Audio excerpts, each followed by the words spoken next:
France Bleu Maine, 10h-11h, on cuisine ensemble. Sophie, Elie, Emmanuel Bourdeau.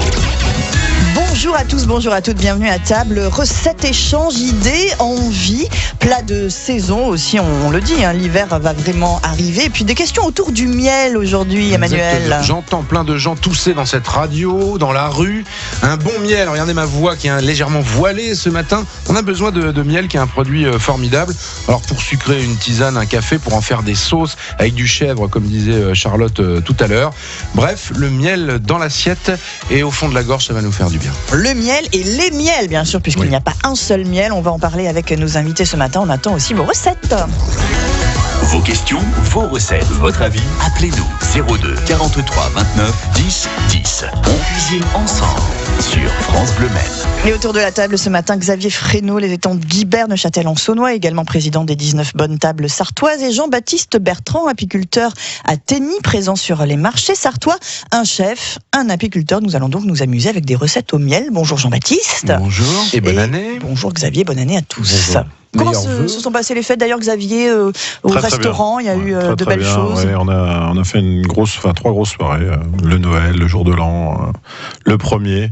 Voilà quoi. Et on a en plus fait un mariage le 2 janvier. Ah oui, c'était extraordinaire. Quoi. Ça doit être assez baroque. Je pense qu'on devait être le premier mariage dans la Sarthe d'ailleurs. De l'année, en effet. De l'année, ouais. Dès le 2, c'est bien ça.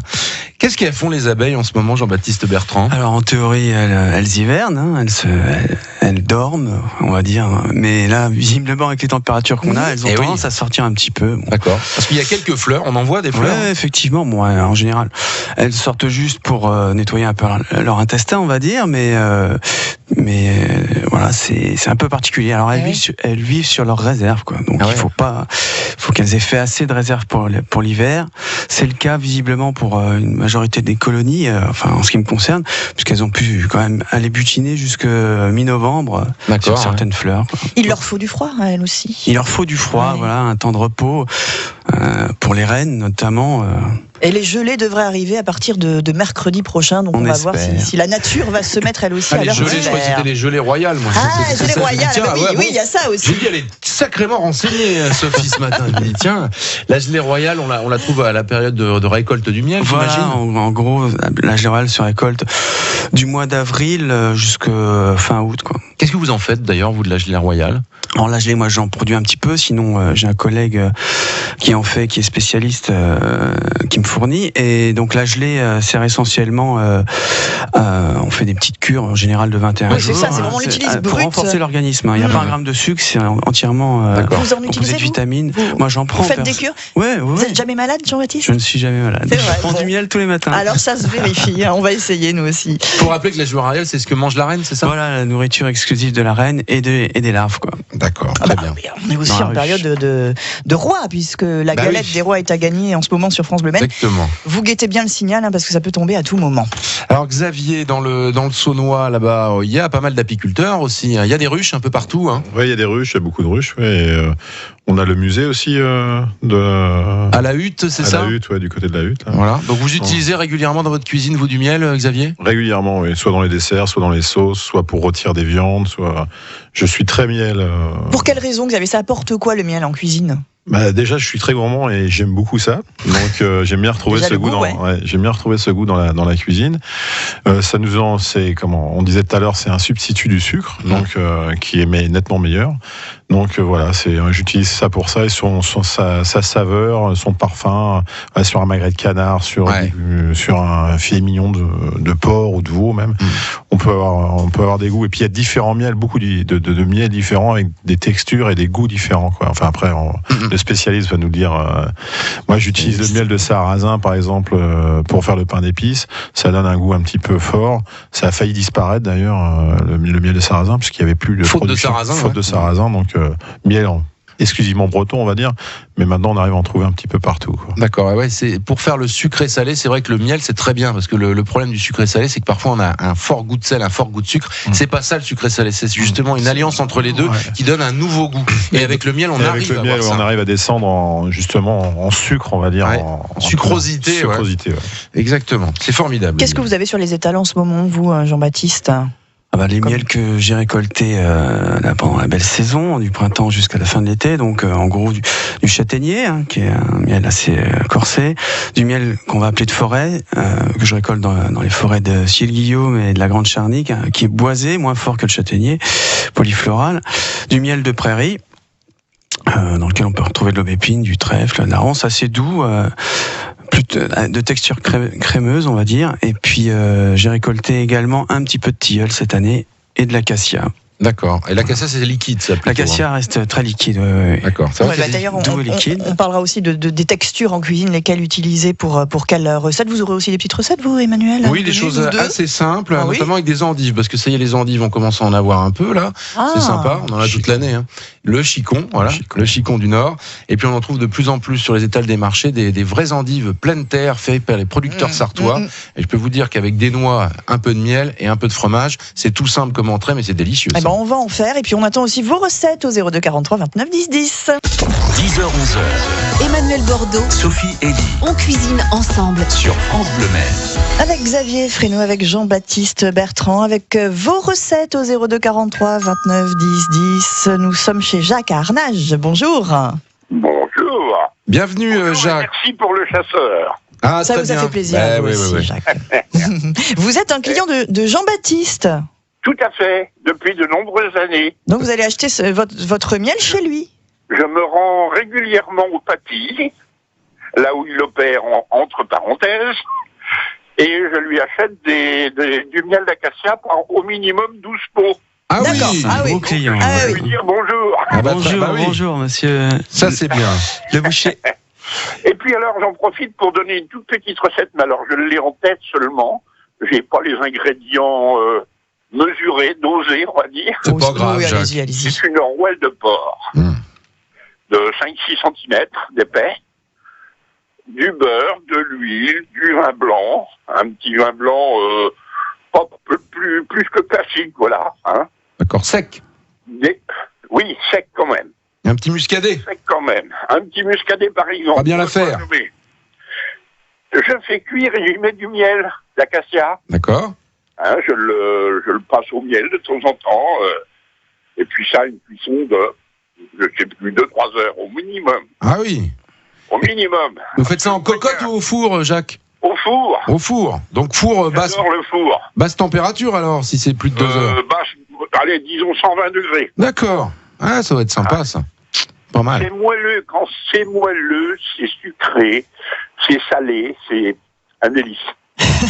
Voilà. Merci beaucoup, Jacques. Avec le miel de Jean-Baptiste. Voilà, le miel de Jean-Baptiste. Miel d'acacia, donc c'est vraiment le miel à utiliser pour ce type de cuisson, Xavier. Oui, le miel d'acacia s'y prête bien. Il n'y a pas de souci. Mais tous les miels se prêtent bien à la cuisson. Il y a pas.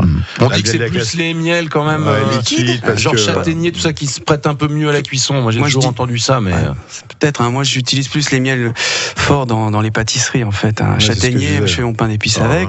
D'accord, quand ça cuit. Et puis les miels plus clairs. Moins fort, plus en cuisine. En cuisine, parce qu'ils sont liquides, c'est plus facile à mettre dessus, mais il ne faut pas hésiter non plus à travailler le miel. Les miels forts en cuisine avec des viandes, il n'y a pas. Oui, parce que de toute façon, si après, on part, quand ça par cuit. exemple, sur une gastrique. La gastrique, alors ça, c'est très important. On peut partir sur Qu'est-ce que la gastrique? C'est une sauce et non une maladie d'après-fête. Parce que c'est vrai que ça sonne pas. Voilà. Alors, mais c'est une sauce. On vous écoute, j'ai envie de dire presque religieusement, mon cher Xavier. Alors, une gastrique, c'est une sauce sucrée. Donc, on peut prendre soit du sucre, soit du miel. Donc, moi, j'utilise souvent du miel. Sur un magret de canard, par exemple, vous allez faire une gastrique, c'est-à-dire mettre le miel à cuire et le transformer en caramel. Alors, ce que je expliquais tout à l'heure, il faut qu'il soit assez cuit, pas trop cuit. S'il est trop cuit, on va attraper de l'amertume. Et s'il n'est pas assez cuit, on va rester trop en sucre. Donc, il faut vraiment faire un caramel, arriver à la bonne température. Ok, Xavier, mais alors vous mettez pas d'eau, rien du tout, juste le miel? Alors, le miel, oui. Alors, on part. Miel liquide? Miel liquide, miel liquide. Mais comme je disais, si on veut mettre un corset, on descend vraiment la température pour qu'il fonde gentiment et qu'on le remette. Alors là, on pourra l'aider avec un peu d'eau. Autrement, si on prend du miel d'acacia sans eau. Miel d'acacia sans eau, vous faites votre caramel. Une fois que vous êtes monté en caramel, vous déglacez avec un vinaigre de Xérès, un très bon vinaigre de Xérès. Et après, si vous êtes sur un magret de canard à l'orange, vous mettez un petit peu d'orange, vous laissez réduire. Une fois que c'est réduit, vous ajoutez du fond de canard et un petit peu de fond de veau. D'accord. Vous laissez réduire et vous montez au beurre. Salé, assaisonné, et vous avez une sauce qui est super pour accompagner votre canard. Ouais, pas trop compliqué en plus à faire. C'est juste de bien respecter la cuisson du caramel. Voilà, une fois que le caramel est bien fait, après on met les ingrédients. On met les ingrédients, on laisse réduire, on monte au beurre. Vous n'avez pas un peu les proportions en tête, Xavier, là? C'est un peu au pif, ça ou... Non, au pif, non. Je sais pas, vous allez partir sur 150 grammes de miel, 200 grammes de miel. Pour 4 personnes, on va dire, sur un magret ou un filet de canette. Vous allez faire votre caramel, vous mouillez donc avec un quart de jus d'orange, et après vous mettez un demi litre de fond de canard, jus de canard, vous laissez réduire, et un quart de fond de veau, et là vous avez une sauce qui est bien. Vous montez au beurre salé. Surtout l'assaisonnement, il ne faut pas hésiter de saler. Voilà, ça va faire une belle sauce, vous voyez, nappée. Quand on met le beurre à la fin, ça va donner un côté brillant. Ouais, tout à fait. Et voilà, et on voit plus ça en restaurant, moi. Comment ça se fait, ça ? Parce que je pense qu'il y a une époque, on en a trop utilisé, on en voyait partout. Il était des fois mal réalisé, donc on avait du sucre en bouche. Ouais. Les gens disaient que c'était trop sucré, ils aimaient pas ça. Une vraie gastrique, c'est justement d'avoir un très bon équilibre au niveau du sucre. Donc réhabilitons la gastrique. Voilà, mais elle est des recettes aussi d'Emmanuel dans un instant sur France Bleu Maine. Vous aussi avec vos recettes au miel au 02 43 29 10 10. 02 43 29 10 10. On cuisine ensemble sur France Bleu Maine. Et ça vous inspire, le miel? Vous avez des recettes, vous utilisez le miel en cuisine. On en parle ce matin avec Xavier Fresneau, les étangs de Guibert à Neuchâtel en Saunois, avec un apiculteur, Jean-Baptiste Bertrand, et Martine qui nous rejoint à table. Bonjour Martine et bienvenue. Bonjour à tout le monde. Et bonne année Martine. Merci, et vous, pareillement, plein de joie en tout genre, surtout dans la cuisine. Voilà. Tout à fait. Plein de belles recettes aussi à partager avec nos auditeurs, dont votre recette, Martine, que vous allez nous donner. C'est un magret de canard, sauce aigre douce. Je coupe des échalotes, je vais le préparer ce midi, 4 ou 5 échalotes finement coupées. Je prends du vinaigre balsamique que je dilue dans l'eau, donc dans ma poêle je vais mettre les échalotes, le vinaigre je mets au pif, mais vinaigre balsamique j'en mets, faut que ça mouille quand même bien les échalotes, mais l'équivalent de un demi-verre, par exemple, mais je fais tout au pif, donc j'ai pas vraiment... Oui, de on vous suit, Martine. Et j'ajoute du miel. Je n'ai pas un miel spécial. Bon, on parle des miels forts, mais enfin bon, j'ai le miel que j'achète ou en bio, enfin bref. Et donc, je laisse tout doucement à la poêle ces échalotes qui sont au début dans le vinaigre et l'eau. Donc tout doucement, même quitte à mettre un petit couvercle transparent. Et puis au bout de 10 minutes, on voit que les échalotes fondent, et j'ajoute l'équivalent de 3-4 cuillères à café de miel. Et il faut que tout ça se transforme presque en caramel, voyez. D'accord. Et tout ce mélange, vous allez le verser sur le magret. Je cuis naturellement sur sa peau. J'enlève au fur et à mesure le gras. Et donc, une fois le magret cuit plus naturellement sur la peau que sur sa face, j'ajoute ce petit mélange qu'il faut vraiment qu'il soit vraiment fondu, voyez. J'ai ajouté un peu de sel, un peu de poivre, et c'est un pur régal. J'en fais régulièrement. Et vous accompagnez avec quoi, Martine? Je fais une petite purée de céleri, une petite... souvent, je fais mélange pommes de terre, céleri. D'accord. Voilà, sinon, avec quoi je l'accommode. Eh bien, dernièrement, j'ai trouvé, c'est pas toujours connu, c'est le riz... Risoni. Le céleri, vous savez. Non. Le céleri, le persil tubéreux. Perpétuel, non? Voilà. Tubéreux. J'en fais une petite purée. Ah ouais, alors ça c'est formidable. Il y a quelque chose qui est très bien que j'ai trouvé sur le marché des Jacobins. C'est l'oca du Pérou. Oui, c'est ce que j'ai mis moi pour les... C'est divin. C'est quoi ça? Légèrement à la poêle, coupé en rondelles avec un peu d'échalote aussi. C'est l'oca du Pérou. C'est très très bon. Connu. On en trouvait au Monoprix dernièrement. Et pour ne pas les citer. C'est vraiment un régal. Je pourrais me parler longtemps cuisine, j'adore cuisiner. On voit ça, Martine. C'est un plaisir de vous entendre. On aimerait aussi goûter ce que vous proposez. Il faut vraiment que le mélange échalote, vinaigre, que vous avez ajouté un petit peu d'eau, sinon ce serait trop épais. Et voilà. Il faut vraiment qu'il soit... ça fond, quoi.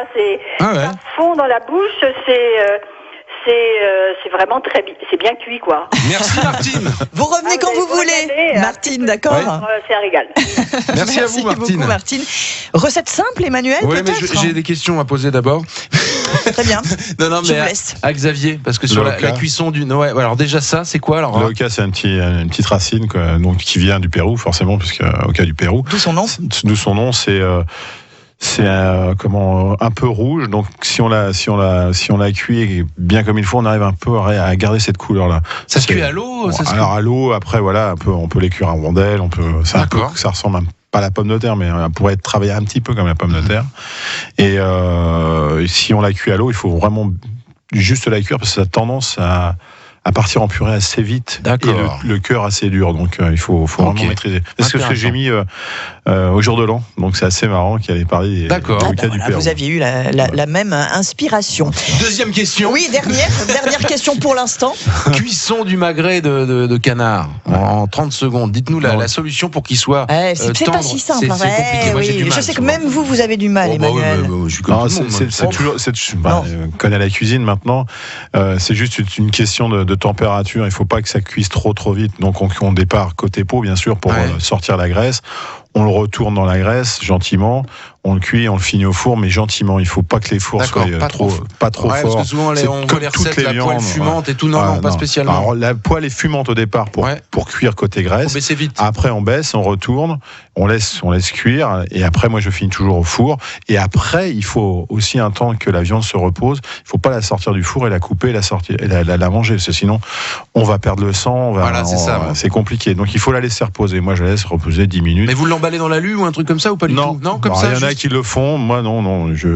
Et en ce moment je travaille beaucoup les filets de canette qui sont un petit peu plus petits, un peu plus faciles à maîtriser la cuisson.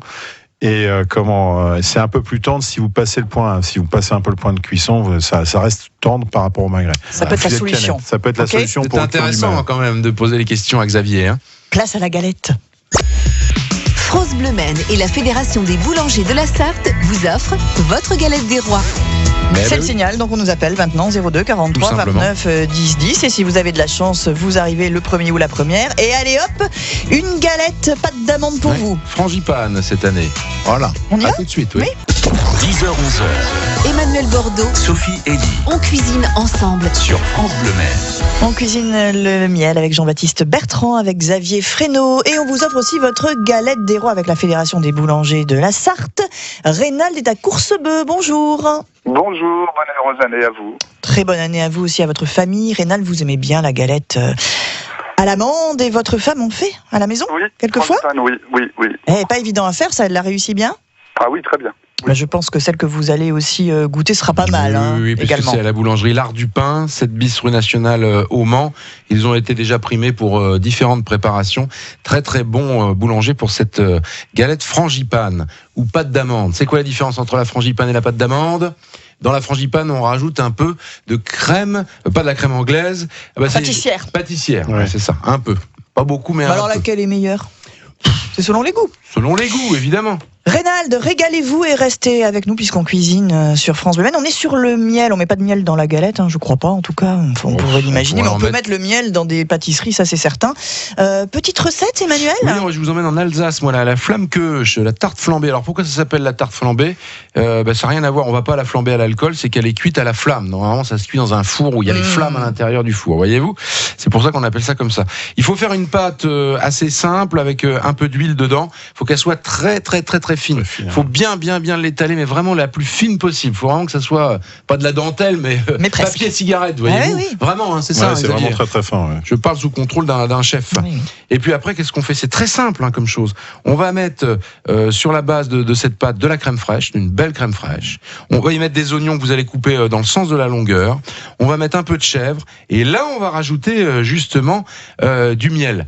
Alors, ce qui peut être génial dans cette recette-là, c'est de prendre du miel safrané. Alors ça, je sais pas si vous en avez, mais nous avons en Sarthe des producteurs de safran on pourrait même le mélanger avec le miel. On peut en trouver quelquefois sur votre étage, Jean-Baptiste. Exactement, qu'on connaît bien ici, ils viennent régulièrement. Il faudra les inviter, tiens d'ailleurs. Oui, très bientôt. Notez-vous ça, oui, dans votre agenda. Et ils prennent du miel et ils font. Oui, moi je travaille avec eux.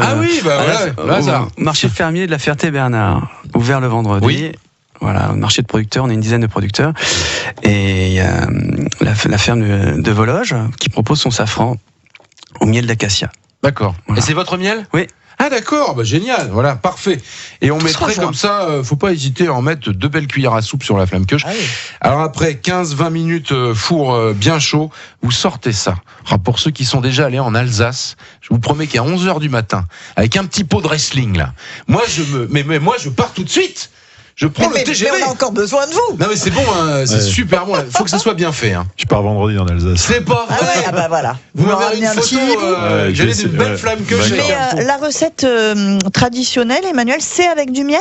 Non. Mais on peut en rajouter. Non, c'est vraiment normalement c'est vraiment lardon avec fromage. Alors je sais pas ce qu'ils mettent comme fromage. Parce que le chèvre dans. Voilà, il y a peut-être même pas de fromage d'ailleurs. C'est peut-être moi, il y en a pas. Lardon, oignon, c'est ce que j'allais dire. Tu parlais pas d'oignon, mais c'est oignon. Il n'y a pas de. Non, c'est lardon. Il n'y a pas de fromage. Mais là, on n'est pas sur la mozzarella, on n'est pas sur la pizza. Un petit peu de miel, un petit peu de chèvre, et c'est bien aussi. Ça peut être pour un soir. Ça c'est génial avec une belle salade de mâche. En ce moment, il y en a plein. Il faut les aider d'ailleurs les producteurs de mâche parce qu'ils sont en surproduction à cause des températures élevées. Achetez de la mâche.